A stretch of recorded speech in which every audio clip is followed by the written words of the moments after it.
Febrero de 1637.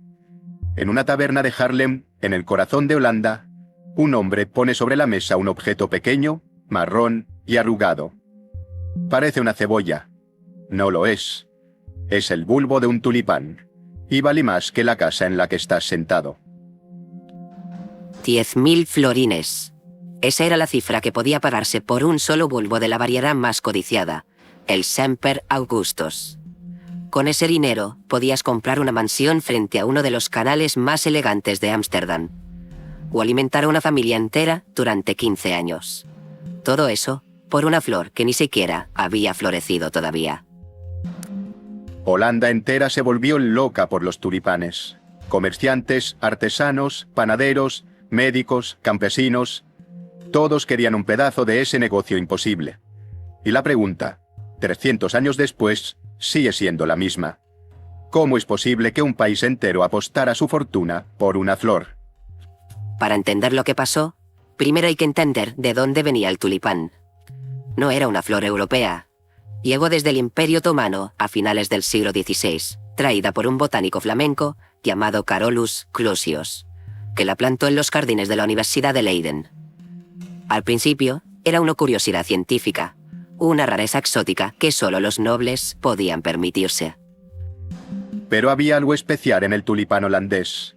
Algunos bulbos, sin razón aparente, producían flores con rayas y llamas de colores imposibles.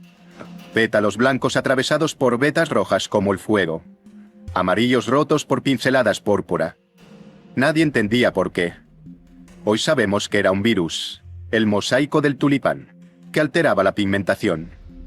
Pero en el siglo XVII, aquello era magia. Y así, el tulipán dejó de ser una flor para convertirse en un símbolo de estatus en un país que, por primera vez en la historia, empezaba a tener una clase media con dinero en el bolsillo. Holanda, en aquel momento, era la nación más rica del mundo. La Compañía Holandesa de las Indias Orientales traía oro, especias y seda desde Asia. Ámsterdam se llenaba de comerciantes, banqueros y soñadores. Y todos buscaban lo mismo, una forma rápida de hacerse ricos. El tulipán se convirtió en esa forma. Entre 1634 y 1636, los precios empezaron a subir. Despacio al principio, luego más deprisa, y al final, sin freno alguno. Un bulbo que valía 50 florines en primavera, podía venderse por 500 en otoño, y por 5.000 3 meses después.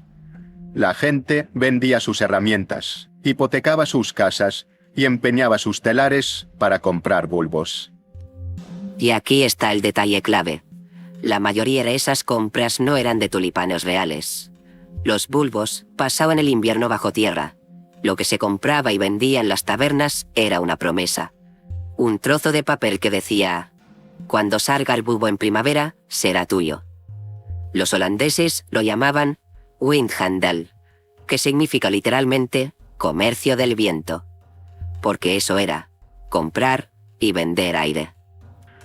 En las tabernas de Haarlem, Ámsterdam o Leiden, surgieron los llamados colegios.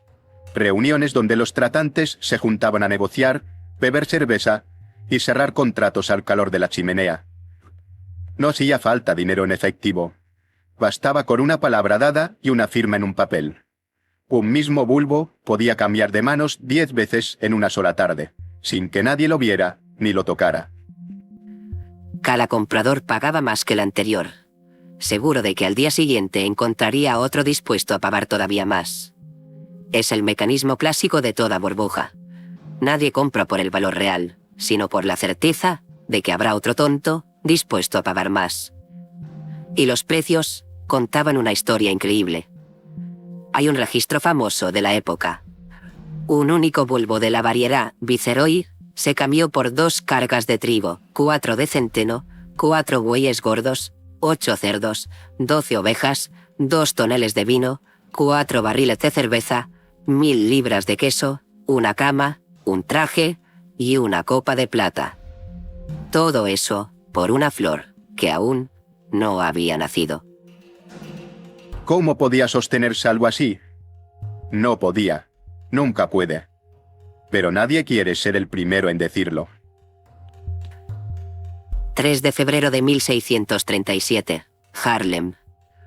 Una subasta rutinaria de bulbos en la taberna de siempre. El martillo golpea la mesa. El subastador anuncia el primer lote. Y entonces pasa algo que nadie esperaba. Nadie puja. Silencio. El subastador vuelve a intentarlo. Baja el precio. Nada. Lo baja de nuevo. Nadie mueve la mano. En cuestión de horas, la noticia corre como un reguero de pólvora por los canales de Holanda.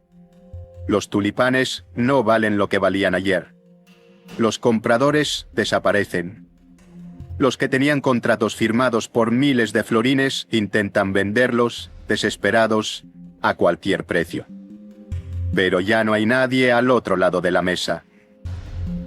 En una semana, el Semper Augustus, aquella joya que había costado lo mismo que una mansión, no valía prácticamente nada.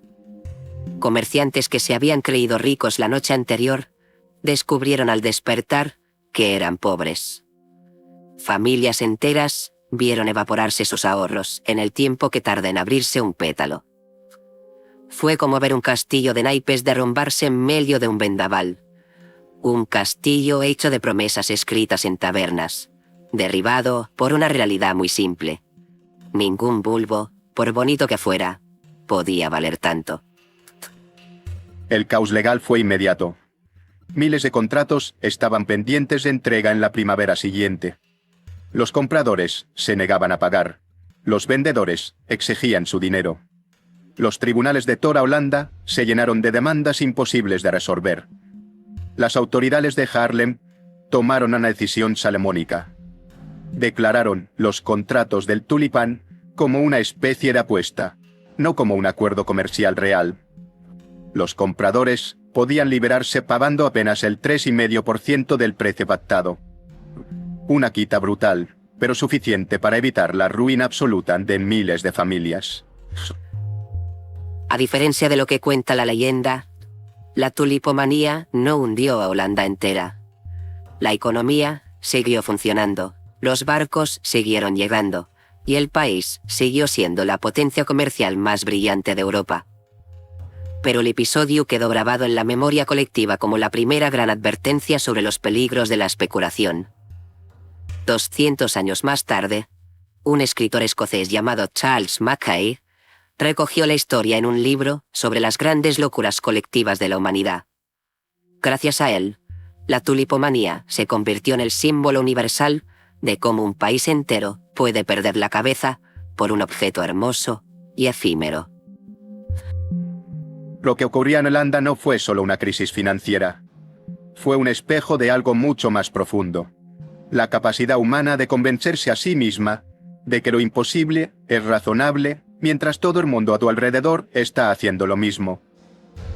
La burbuja del tulipán no la crearon unos pocos estafadores. La crearon miles de personas comunes, buscando simplemente un futuro mejor. Y lo más inquietante es que no fue la última vez. Después del tulipán vinieron los ferrocarriles, las acciones de Internet, los pisos, las criptomonedas. Cambiaron los objetos, pero no el mecanismo. Siempre hay algo nuevo que promete multiplicar tu dinero. Siempre hay alguien diciendo que esta vez es diferente. Y siempre, al final, alguien se queda con el bulbo en la mano justo cuando la música se detiene.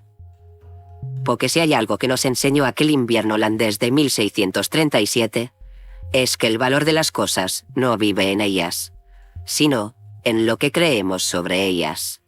Y una creencia compartida puede ser la fuerza más poderosa del mundo, hasta el instante exacto en que deja de serlo. En muy pocos minutos.